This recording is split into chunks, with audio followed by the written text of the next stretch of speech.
Welcome back students with a new lesson, page numbers 138, 139 and 140, and the topic is subject-verb agreement.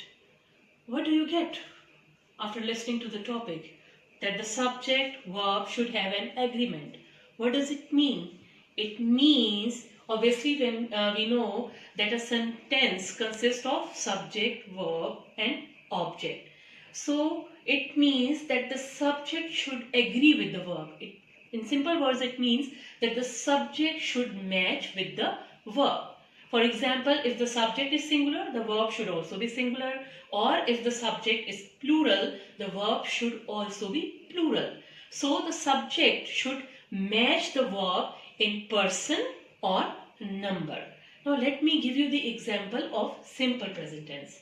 In simple present tense, when we do not talk about ourselves, we do not talk about you, and when we talk about someone else, that is the third person. So how does the subject agree with the verb in simple present tense? We all know that, as we have already learned in simple present tense, that with third person singular, we always add s or es to the main verb. So that is how the subject is going to match the verb in simple present tense third form. Now I must tell you that this is a very good lesson, and already they have given very good examples and good explanation of different rules which we follow for the subject verb agreement. So now I'll start with the first rule, and it is very well explained. The first rule is that singular subjects joined by or nor, right, require a singular verb. So it means that if we have two subjects, right, at the same time in the same sentence, if we have two subjects and both the subjects are singular and the subjects are connected, right, they are connected or joined by one of these words, or nor. So then we are going to take a singular verb. Now let me give you the example. Neither he, I have underlined the subjects with a black marker and the connecting words with red marker. Neither he nor his brother is reliable. Now you can see one singular subject is he, and the other singular subject is his brother, and both the subjects, singular subjects, are connected by the word nor. So when both the subjects are singular and they are connected by or nor, so what we will choose? We will choose a singular verb. So neither he nor his brother is reliable. So it means both of them are not trustworthy. Right? I hope this one is clear to you. Now we'll move to the second rule. Rule is that if two subjects are connected or joined by or nor, differ in person or number, the verb agrees with the subject nearer to it. It means if we have two subjects, but one subject, any one of the subject is singular and the other subject is plural, and at the same time one is singular, one subject is singular, the other one is plural, and they are connected by the words or nor, then we are going to choose a verb which is nearer to the second subject. Now look at the example. Either a large box or two small ones are required. Now look at the subjects. One subject is a large box, it is a singular subject, and the other subject is two small ones, which is a plural subject. So which one is closer to the verb? Yes, the second one, which is a plural subject, is closer or nearer to the verb. So as that one is plural, so it will choose a plural verb for itself. Either a large box or two small ones are required. Now look at the third rule for choosing the correct verb according to the subject.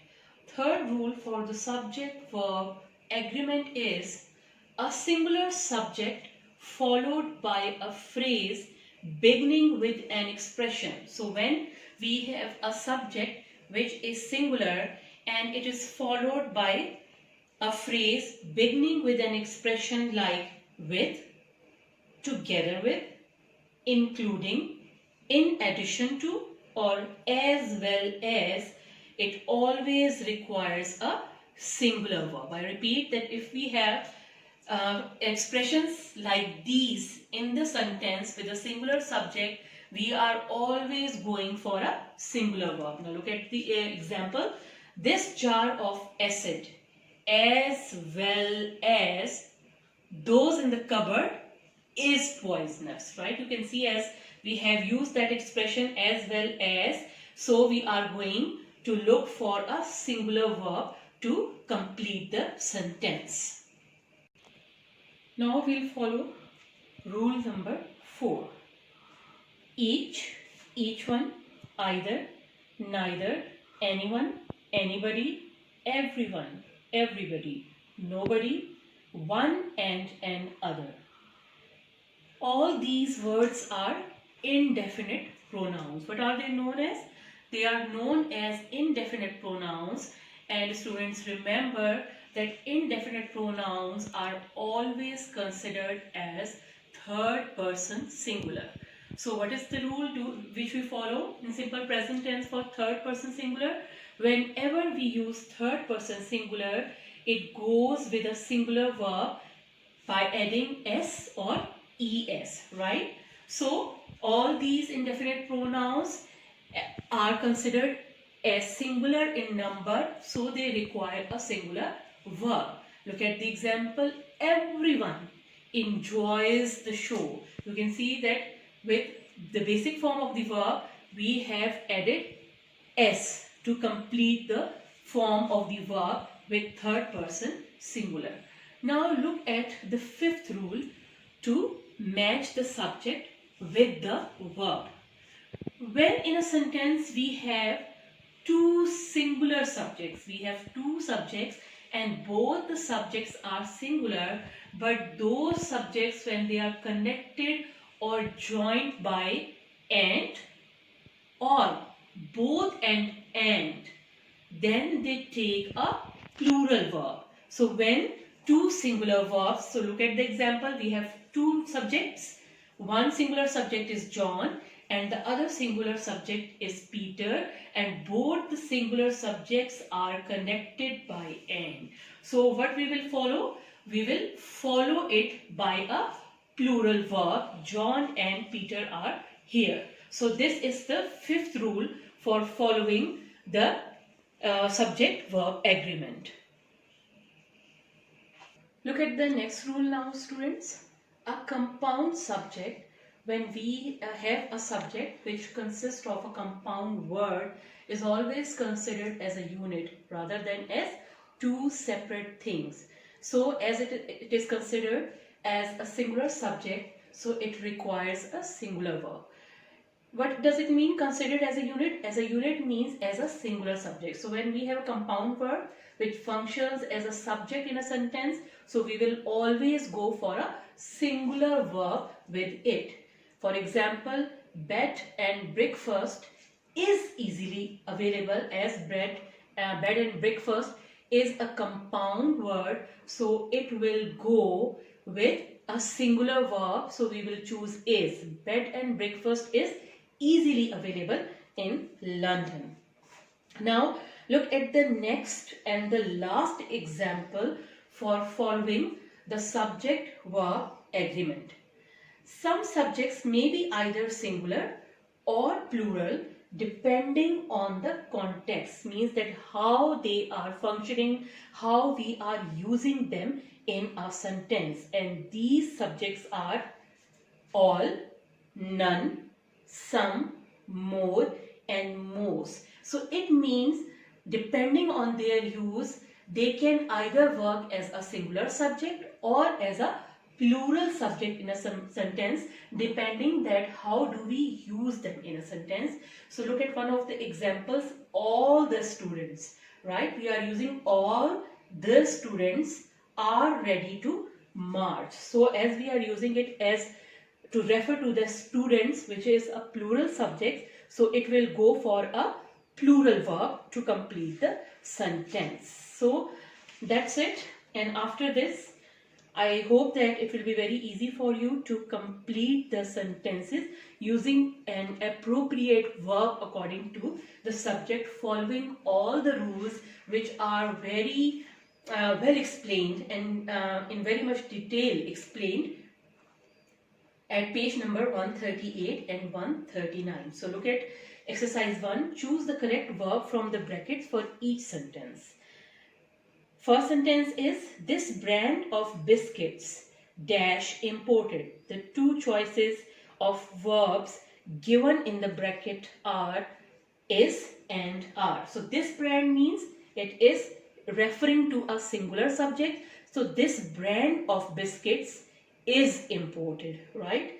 Now look at the second sentence. Mr. Kimball dash the firm. Now Mr. Kimball is third person singular, so it will go for a singular verb, that is manages. Mr. Kimball manages the firm. Look at the third example. Soccer as well as many other sports dash played by two teams of players. Now here you can see our subject is soccer, which is followed by the expression as well as. So I hope you remember that when we have any one of these expressions as explained in the book, we are going to follow a singular verb. So soccer as well as many other sports is played by two teams of players. Now students, look at question number 2. Choose the correct verb from the brackets for each sentence. Right? Now look at part D. Neither she nor I dash interested in dancing. Now here you can see both the subjects are singular, she and I, and they are connected by nor. So do you remember? Yes, which rule we will follow?